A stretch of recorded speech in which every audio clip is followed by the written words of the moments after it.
जिंदगी में बहुत दुखी हो या परेशान हो तो इसे सुनो, हिम्मत आ जाएगी। भगवान श्री कृष्ण के अनमोल सुविचार। श्री कृष्ण कहते हैं, उदासीनता क्या है? उदासीनता हृदय का ऐसा एक भाव है जहाँ हमें किसी बात पे रुचि नहीं रहती। किसी कार्य को करने के लिए हम उत्साहित नहीं रहते। कोई भी कार्य हम उत्साह से नहीं कर पाते। उदासीनता धीरे धीरे आदत का रूप धर लेती है और हम बार बार उदासीनता के कारण हाथ में लिए कार्य अधूरे छोड़ देते हैं। उदासीनता के कारण हमारे कार्य पूरे नहीं हो पाते। हम अपने कार्य को रुचि से नहीं कर पाते। हमारा मन ही नहीं लगता कि हम अपने कार्य को पूरा करें। उदासीनता जब एक सीमा से बढ़ जाती है तो मन का रोग बन जाती है। मनुष्य जीवन से अधिक मृत्यु को पसंद करता है। उदासीनता के कारण मनुष्य को जीने की इच्छा ही नहीं रहती। हम सब अपने जीवन में कभी न कभी उदासीनता का अनुभव अवश्य करते हैं। हमारे जीवन में ऐसा समय आता है जब हम दुखी, परेशान हो जाते हैं। मन निराशा से भर जाता है और हम कार्य का त्याग कर बैठते हैं। हमारी उदासीनता हर समय नहीं होती, कुछ समय के लिए ही होती है। इसलिए उससे होने वाली हानि को हम पहचान नहीं पाते। श्री कृष्ण कहते हैं, उदासीनता क्या है?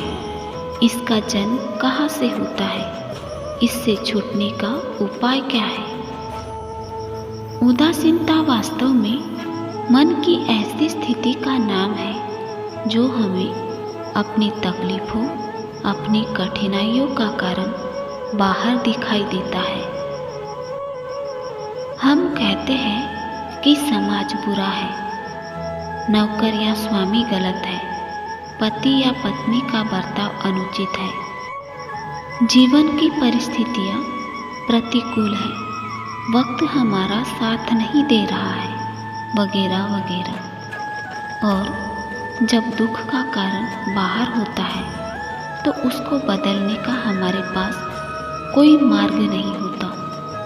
क्या ये सत्य नहीं है? हम समय को किस प्रकार बदल सकते हैं?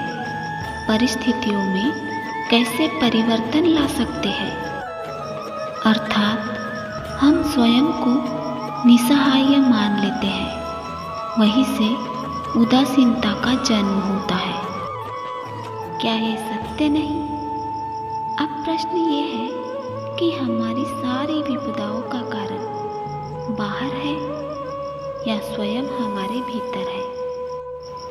क्या हमारी सारी विपत्तियाँ, हमारे बुरे हालात क्या दूसरों के कारण है? क्या हमारा परिवार हमारा शत्रु है? क्या समाज दुश्मन है? या हमारी परिस्थितियाँ हम स्वयं निर्मित करते हैं? विचार कीजिए। पतझड़ में पत्ते गिरा देने वाली ठंड क्या वृक्ष के साथ दुश्मनी कर रही है? नहीं, ऋतु चक्र तो अपना कार्य करता है। उसे पेड़ के साथ ना तो दुश्मनी है और ना ही दोस्ती है। ऋतु चक्र के अनुकूल हो जाना वृक्ष का कर्तव्य है। ठीक वैसे ही समाज कभी किसी व्यक्ति का ना मित्र होता है और ना ही शत्रु। समाज को जिससे लाभ मिलता है, समाज उसका मित्र बन जाता है। अर्थात समाज प्रतिकूल तब बनता है जब हम समाज के प्रतिकूल बनते हैं। वैसा ही व्यक्तियों के बीच में भी होता है। हम जिसे प्रेम करते हैं वो हमें प्रेम देता है, हम जिसे लाभ देते हैं वो हमें लाभ देता है। हमारे हालात बदलने के लिए हमें स्वयं अपने आप में परिवर्तन करना पड़ता है। जब हम अपने आप में परिवर्तन करते हैं तब हमारे हालात बदलते हैं। इतना समझ लेने पर स्वयं में परिवर्तन करना कठिन नहीं है। अर्थात जीवन में उदासीनता का कोई कारण ही नहीं है, केवल अपने आप में परिवर्तन करना पर्याप्त है। इन बातों पर अवश्य विचार कीजिएगा। उदासीनता तुम्हें असफल नहीं बल्कि अनुभव सिखाती है। जब मनुष्य उदास हो जाता है तो अपने अंदर की शक्ति को जगाता है। जो मनुष्य उदासीनता का सामना करता है वह मनुष्य अपनी विफलताओं से सीखता है और सफलता की ओर अग्रसर होता है। जीवन का रंग उदासीनता में नहीं होता बल्कि नई उच्चताओं की खोज में होता है। जब तुम उदास हो तो सोचो कि यह ताकत की परीक्षा है और तुम इसमें विजयी होने वाले हो। जब तुम उदास हो तो उसे एक शुरुआत का अवसर मानो, ना कि अंत का। उदासीनता वही लोगों को रोकती है जो स्वयं रुकने को तैयार होता है। उदासीनता सफलता का प्रतीक होती है, क्योंकि वही उदास होता है जो कभी हार नहीं मानता।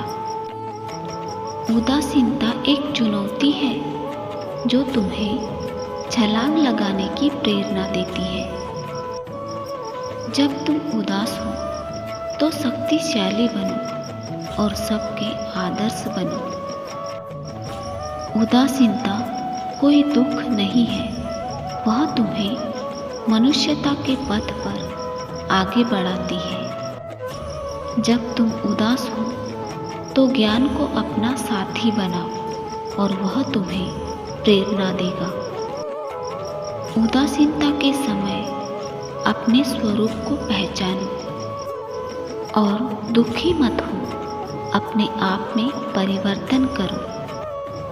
तो दोस्तों, आशा करते हैं ये वीडियो आपको पसंद आया होगा। मिलते हैं एक नए वीडियो के साथ।